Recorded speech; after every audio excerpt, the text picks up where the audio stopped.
প্রধানমন্ত্রী নরেন্দ্র মোদীর নেতৃত্বে সারা দেশে অঙ্গনওয়াড়ি কেন্দ্রগুলিকে উন্নত করে তোলা হচ্ছে। শিশুরা যাতে পুষ্টিকর খাবার এবং ভালো শিক্ষা পেতে পারে তার জন্য এই পদক্ষেপ বলে জানিয়েছেন কেন্দ্রীয় জনজাতি কল্যাণ মন্ত্রকের প্রতিমন্ত্রী দুর্গাদাস উইকে। গোমতী জেলার মাতাবাড়ি ব্লক পরিদর্শনকালে দূরদর্শনকে একান্ত সাক্ষাৎকারে কথা জানিয়েছেন তিনি। কেন্দ্রীয় প্রতিমন্ত্রী এদিন ফুলকুমারী অঙ্গনওয়াড়ি কেন্দ্রে গর্ভবতী মায়েদের মধ্যে পুষ্টিকর খাবার এবং শিশুদের মধ্যে ফল ও চকলেটও বিতরণ করেন। এছাড়া তিনি দক্ষিণ মাতাবাড়ি গ্রাম পঞ্চায়েতের ত্রিপুরেশ্বরী এনএফসি পরিদর্শন করেন এবং সহায়ক দলের মহিলাদের কাজকর্ম পর্যবেক্ষণ করেন।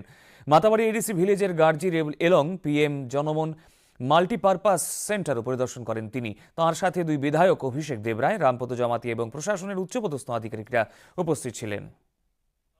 पवित्र भूमि पर आज आकर और नन्हे मुन्ने बच्चों से मिलकर अत्यंत प्रसन्नता हुई। पौष्टिक पोषण आहार देकर और उनकी शिक्षा दीक्षा और आंगनवाड़ियों की व्यवस्था उत्कृष्ट बने, यही बच्चे आने वाले कल में राष्ट्र के निर्माता बनने वाले हैं।